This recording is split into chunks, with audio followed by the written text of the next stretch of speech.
So I'm going to start at 1 Maccabees 1 and 44.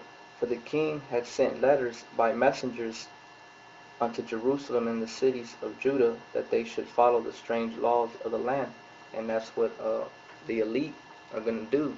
They're going to push their uh, these laws down to their puppets, which are the politicians, presidents, the president, Barack Obama, uh, and it's going to be made as a decree throughout all the cities, the states, counties, cities, and towns, and everybody's going to have to follow it.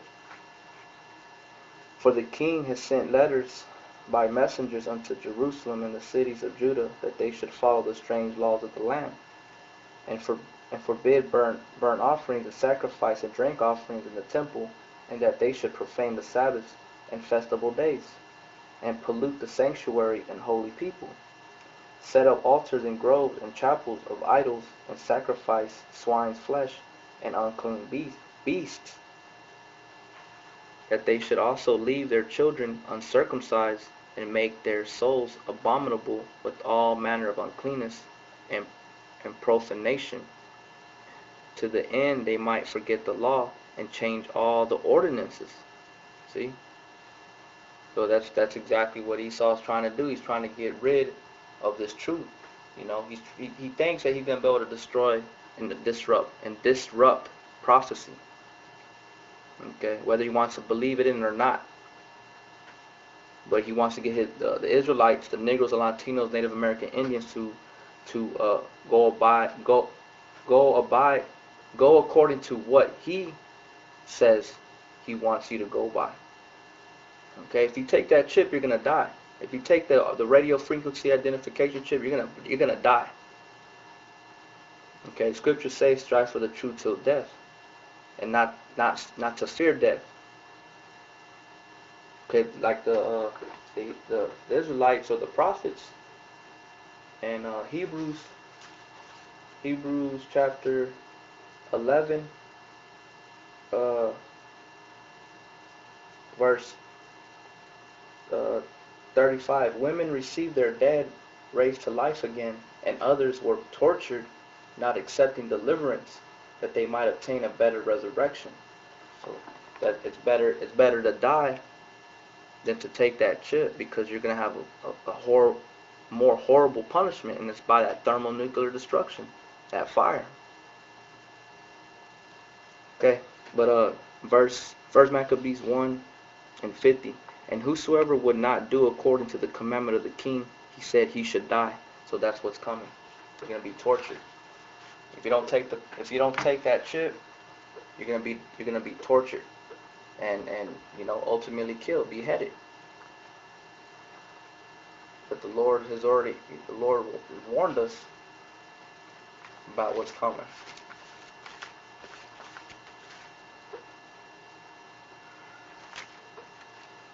This is Revelations 2 and 10. Fear none of those things which thou shalt suffer. Behold, the devil shall cast some of you into prison, that you may be tried, and ye shall have tribulation 10 days. Be thou faithful unto death, and I will give thee a crown of life. So that's the kind of attitude we're supposed to be having. Okay?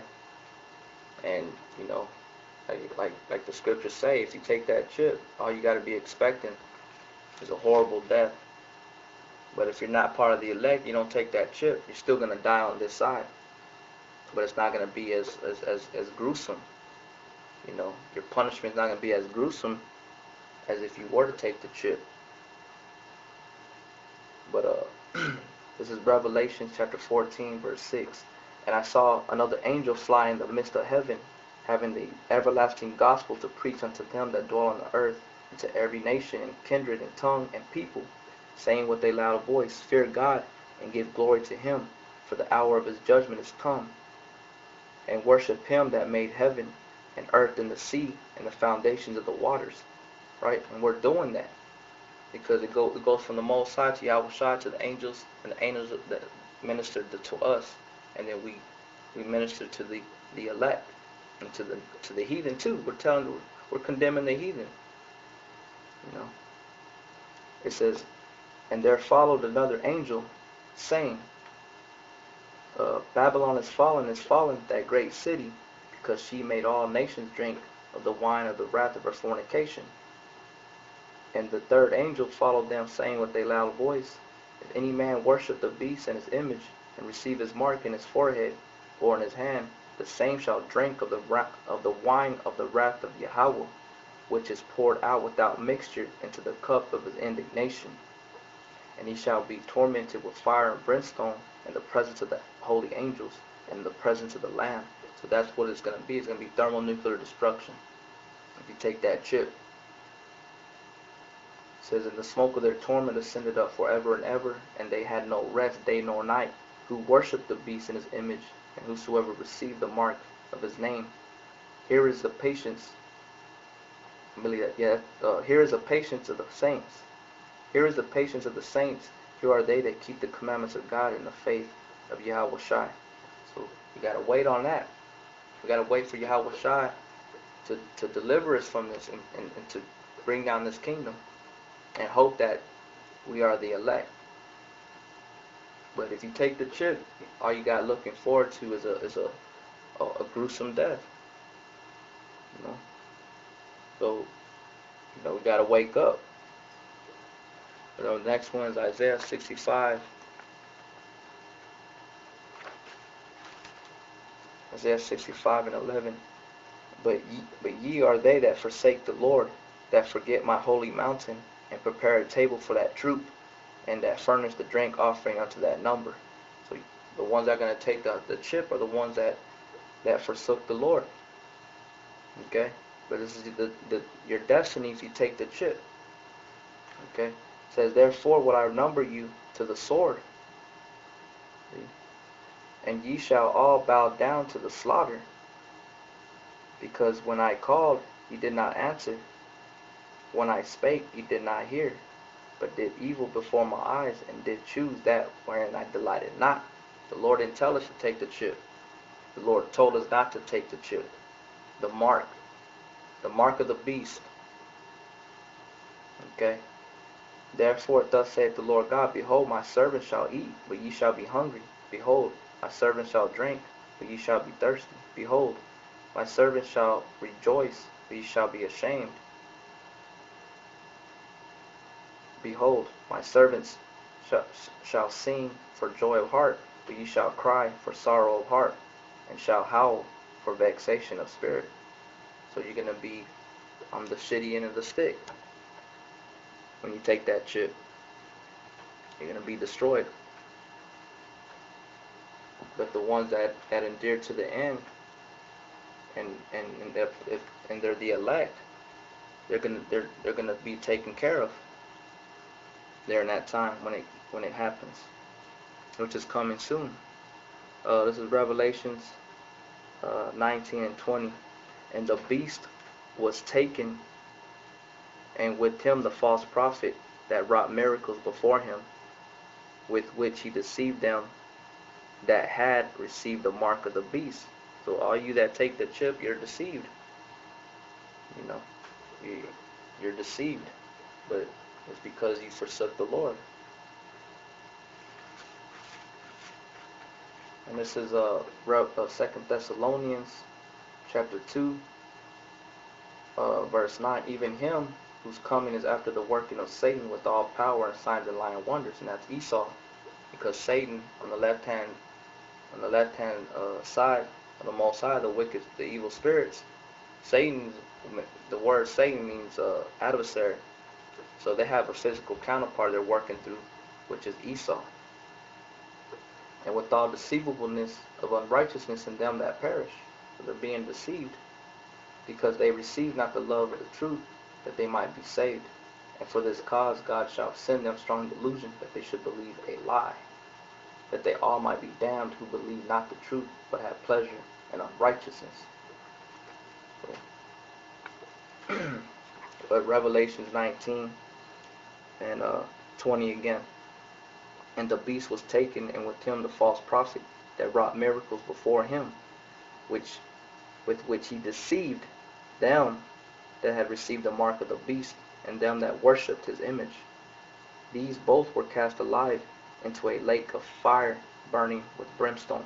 And like I read prior in Revelations 14, that you're going to be tormented forever and ever in that fire, in that flame. Okay? And I'm going to get Matthew chapter 24 and 32. Now learn a parable of the fig tree. When its branch is yet tender, and put it forth leaves, you know that summer is nigh. So likewise ye, when you shall see all these things, how that it is near, even at the doors. Verily I say unto you, this generation shall not pass till all these things be fulfilled. So we're at the doors, because the Rfid chip is about to be implemented by Esau. He's about to fill his belly, but before the scriptures say he's not going to fill his belly. He's going to have to regurgitate. He's gonna vomit it back up. He's gonna vomit it up. He ain't gonna be able to fulfill, just like Nimrod wasn't able to fulfill that his conquest. Okay. Let's see. Second Esdras. Second Esdras chapter 9, verse 1 says, he answered me then and said, measure thou the time diligently in itself, and when thou seest part of the signs past, which I have told thee before, then shalt thou understand that it is the very same time wherein the highest will begin to visit the world which he made. So Yahweh Shai is about to visit the world, his creation, because we're seeing the signs. Famines, earthquakes, pestilences, the rumors of wars. It's all going down. Natural disasters.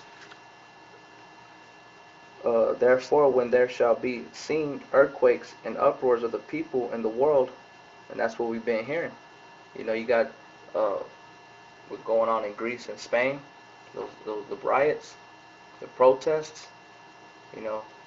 They're living in poverty over there. They're mad at the government. And then you got the Syrians. I believe it's the Syrians and the people of Turkey are going to war right now. And then who else you got? You got Iran and Israel. They're threatening each other basically, or Israel and America are threatening Iran. All these people, all these different nations are getting riled up because it's all through prophecy. The Most High had ordained it that way. This is His program. Then it says, then shalt thou well understand that the Most High spake of those things from the days that were before thee, even from the beginning. Right? And He did. Because all the way from the beginning was an example. Everything that was happening, the wars and whatnot, and the crafty council with all the heathen going against Israel, it was all for our learning.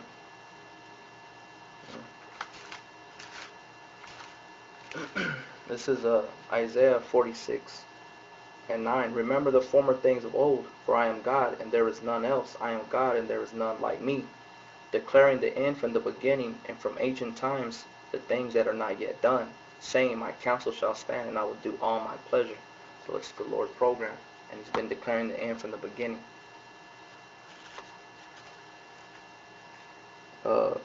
Second Esdras 9 and 5. For like as all that is made in the world hath a beginning and an end, and the end is manifest, which the end is Esau, and he knows he's fallen. And we the brothers, the Akim of Yasha'Allah, Yahweh Shem Yahweh Shai, we know that his time of reigning on this earth is up. Okay, and the Most High, who the world ignorantly called Jesus Christ, He's coming back to declare war with Him, on Him. Then it says, even so the things also of the highest have plain beginnings, and wonders, and powerful works, and endings, and effects, and signs. And everyone that shall be saved, and shall be able to escape by his works, and by faith whereby you have believed, shall be preserved from the said perils.